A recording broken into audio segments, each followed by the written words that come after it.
Hello student, आज की online class में आपका स्वागत है। मैं संदीप कुमार मीणा, गवर्नमेंट कॉलेज बूंदी से। आज हम बीएससी सेकेंड ईयर के पेपर सेकंड की यूनिट फर्स्ट के बारे में पढ़ाएंगे।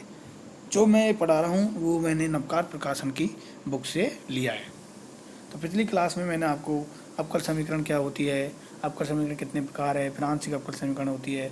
हम यहाँ पे इस बुक में साधारण अवकल समीकरण के बारे में अध्ययन करेंगे। फिर अवकल समीकरण की कोटि कैसे निकालते हैं, अवकल समीकरण की घात कैसे निकालते हैं, इसके बारे में अध्ययन कराया था। इसके बाद मैंने कुछ विचित्र हल क्या होता है उसके बारे में भी आपको अध्ययन कराया। अवकल समीकरण की कोटि और अवकल समीकरण की घात कैसे निकालते हैं इसके बारे में आपको अध्ययन कराया था। अब आगे हम कुछ नए टॉपिकों के बारे में अध्ययन करेंगे। तो पहला टॉपिक है जनरल सॉल्यूशन, व्यापक हल। व्यापक हल कैसे कहते हैं? अवकल समीकरण के हल में यदि उसकी कोटि के बराबर स्वेच्छ अचर हो तो वह हल व्यापक हल कहलाता है। कोई अवकल समीकरण है, उसके हल में यदि उसकी कोटि के बराबर स्वेच्छ अचर हो तो वह हल व्यापक हल कहलाता है। इसे पूर्ण समाकल या पूर्ण पूर्वक भी कहते हैं।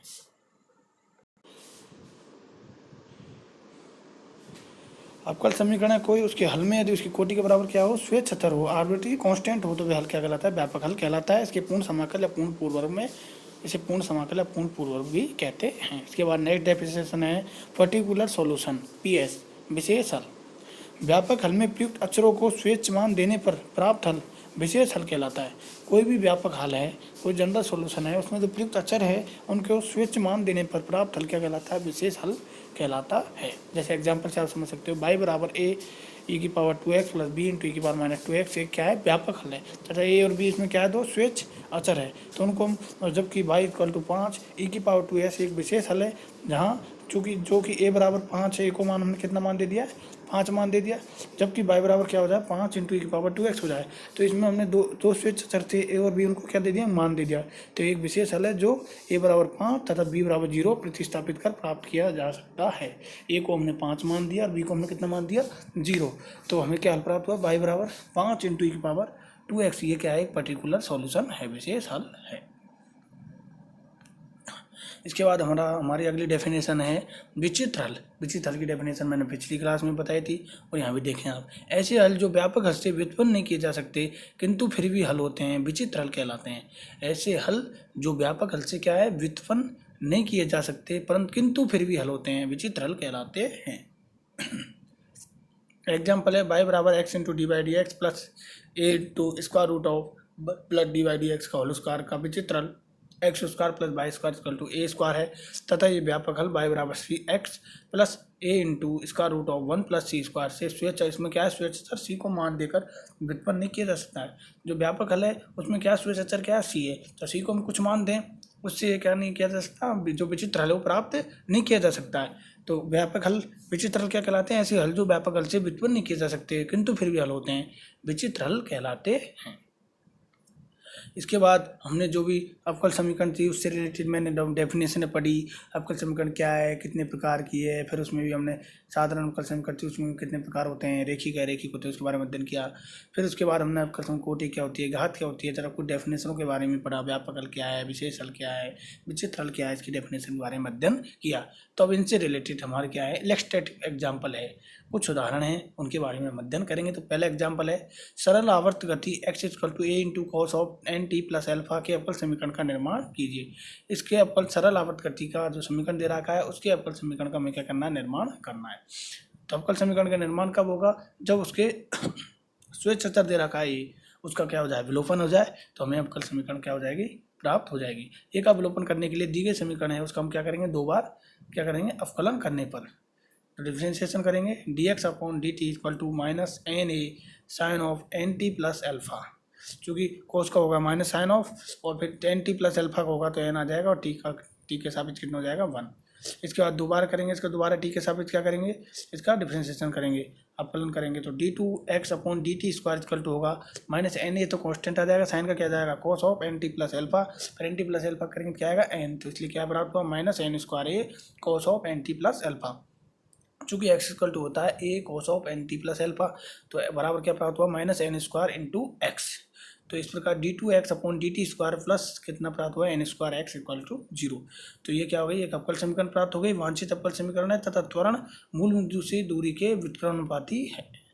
त्वरण है वो मूल बिंदु से दूरी के क्या है, व्युत्क्रमानुपाती है।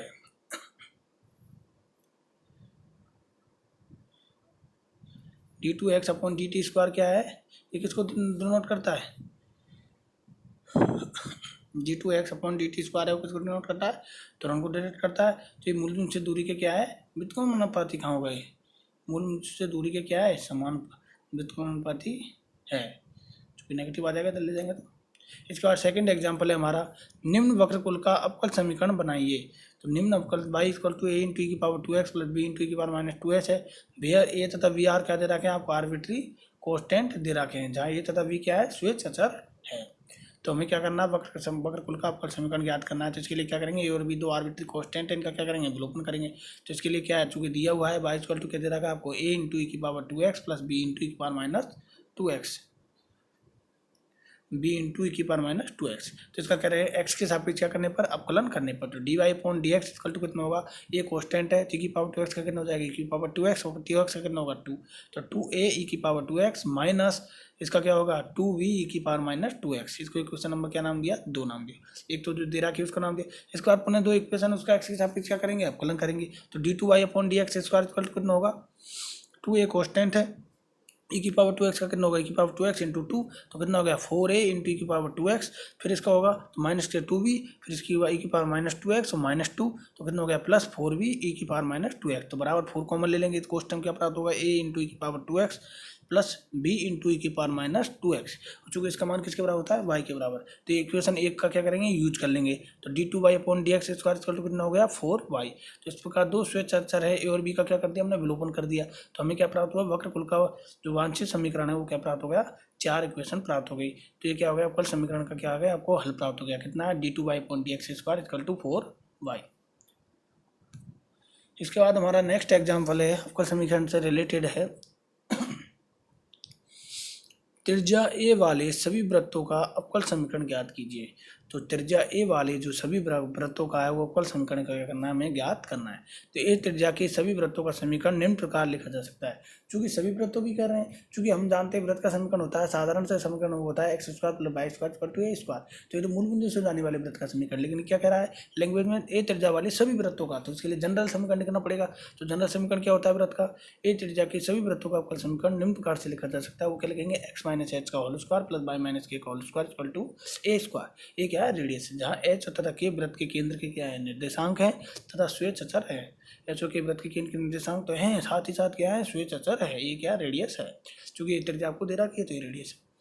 तो इक्वेशन 1 का क्या करेंगे हम, x के सापेक्ष अवकलन करने पर x - h twice of x - h होगा, और फिर x - h का कितना हो जाएगा, x के सापेक्ष 1 plus twice of y - k into dy/dx equal to 0। a² का कितना हो जाएगा, कांस्टेंट इसका कितना होगा, x के सापेक्ष 0। तो 2 कॉमन ले लेंगे, और 2 को भी हमने 0 के नीचे पहुंचा दिया। 0/2 कितना होगा 0। 0 में 2 का भाग देंगे तो क्या प्राप्त होगा 0। इसलिए इस इक्वेशन क्या प्राप्त हुई हमें, x - h plus y - k into dy/dx equal to 0। Equation number कितनी प्राप्त हो गई, 2 प्राप्त हुई।